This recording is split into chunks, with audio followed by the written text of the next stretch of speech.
I'm Anthony LaBruto, once again joining you for VOA Africa outside of the United Nations General Assembly, the 79th United Nations General Assembly here in New York City. President Biden spoke a little while ago. He actually just walked outside of the delegates' entrance right into the Manhattan Street, I believe it's East 3rd Street. So President Biden talked about the Ukraine war, the conflict in Israel, but he specifically mentioned the delegate seats that could be appropriated at the UN Security Council in the latest round of reforms that Linda Thomas-Greenfield talked about as a potential expansion. He called on the United Nations to implement these reforms, notably to increase perspectives among the United Nations Security Council so they could get back to doing what their job was initially, which is creating peace for the world.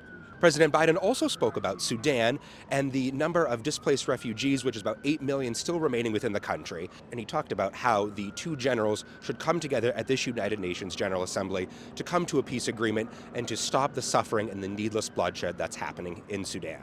President Biden also talked about and pledged around another $1 billion for climate change finance, climate change reform that'll go towards green energy, for the clean energy transition away from fossil fuels, climate mitigation efforts, physical infrastructure, a number of things that African leaders could be seeing in the near future.